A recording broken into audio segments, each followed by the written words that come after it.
Hello everyone, good afternoon. I'm glad to see you all. Let me introduce myself. My name is Yunita Ari Putri. I'm currently a sixth semester student majoring International Relations at dari University. In this opportunity, I would like to present my research is about the role of the United States of America on Donald Trump era to overcome COVID-19 pandemic.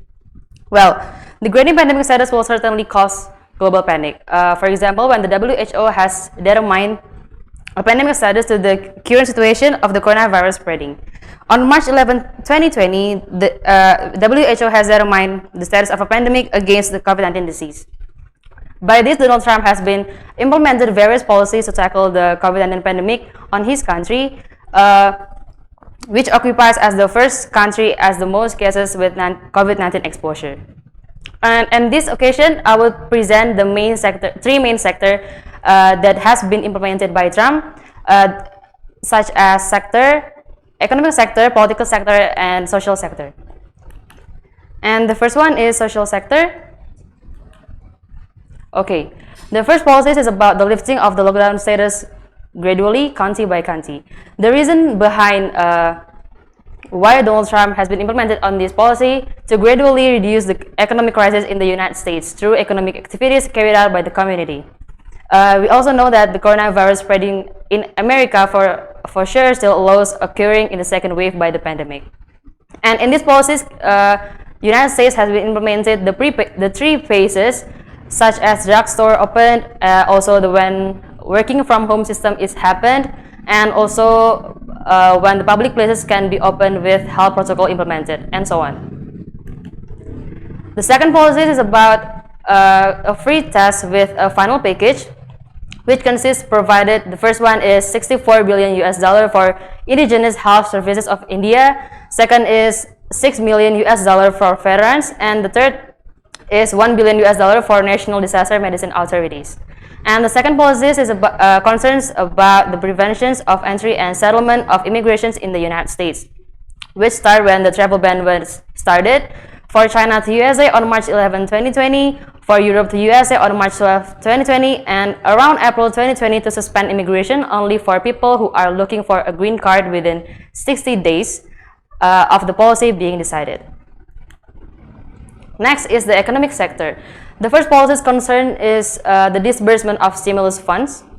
This stimulus policies package has signed at March 27, 2020 of $2 trillion, which consists of the first is $100 billion for hospital, $500 billion for loans from companies in the United States, including airlines, and the last is $399 billion for SME activities, and the remaining intensive for unemployed people in the United States.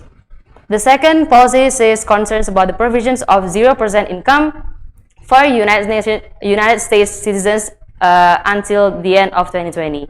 The payment is made by employees of our employees who work in the United States. And the last is about additional funding in SMEs in the United States. On April 23, 2020, through the United States House of Representatives, it was announced that there was additional fund around $321 billion. The last is political sector.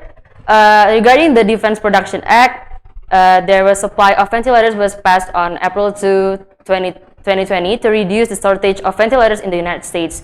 Then there are a cooperation between the United States and China in overcoming the coronavirus, even though we know that their relationship is often tense, starting from when China do accusation to members of the United States military until the US responded by calling the coronavirus as Chinese virus.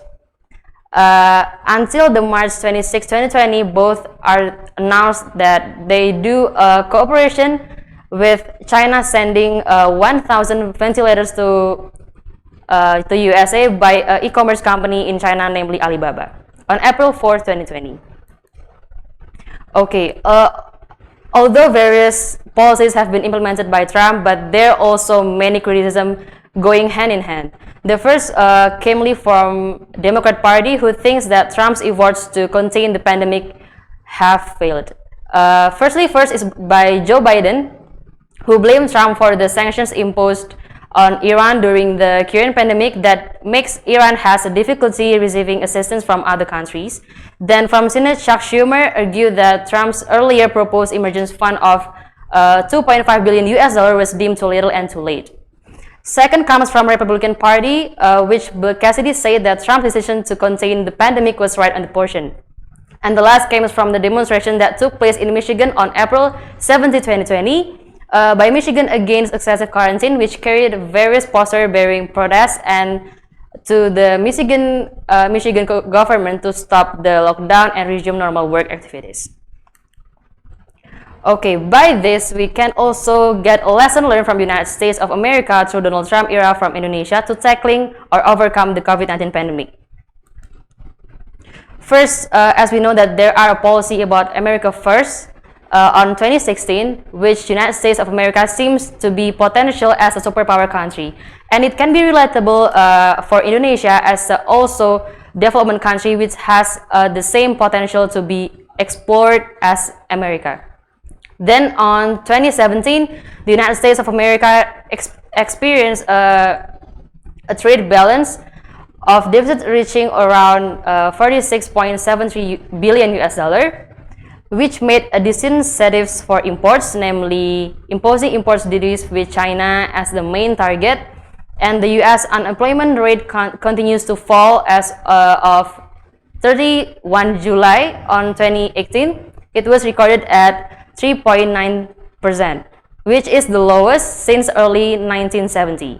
Second is creating job vacancy for the United States of America citizen as much as possible. And the third is reduce tax rates, not only for company expansion, but also with United States of America citizen. Then attract the consumer, can implement it and be impact of US inflation as recorded at 2.4% on year.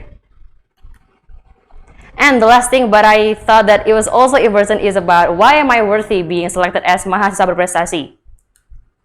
Well, these are all my achievements. Firstly, for as me as a college student, I've been good as has a good score with IPK 3.96, and it goes constantly in every semester, and I do believe that. Second is I have a good score TOEFL with 500 points. Then I was the best delegates as delegates of China on short diplomatic course on 2021. Then I've been a head chair of University diplomatic course on 2021. Then I keep improving my communicate skill as international relations studies, also students, for not only English but also Mandarin language. Then for organizational experience thing, I've been being part of Himahi as head external division. I'm also being part of FKMHI or Forum Komunikasi Mahasiswa Hubungan Internasional se-Indonesia as research and development division. I also deputy director of human resources research and development at Ruang Internasional community, and I also joining IOC or Asian Youth Organization Social Enterprise Organization. Well, IOC is the fund company for IOAsian or Asian Youth Organization. Then I also joining Class Liberal by UGM on 2020. Also, I joining a national and international forum. These are the first is Unisri delegation at PNMHI 31 or Pertemuan Nasional Mahasiswa Hubungan Internasional ke-31 in 2019 on short diplomatic course forum as delegates of Malaysia. Then I also the University delegation at PNMHI ke-32 2020 on Press Corps Forum. So it basically seems like journalistic thing. Then I'm joining Bali Democracy Students Conference at 4th on 2020 by Kemlu RI through selection, of course. Then I also participating on Global Town Hall on 2020 by FPCI or Foreign Policy Community of Indonesia. Then I getting scholarship by Global Education Singapore on 2021 through selection, and I've been invited as attendees for pre-event of P4G Seoul Summit on 2021 by CCEAS or Center for Southeast Asian Studies in Indonesia.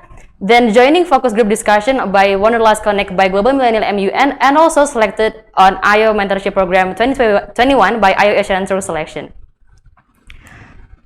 And that's all from my presentation. Thank you guys for all your attention and have a nice day. Thank you.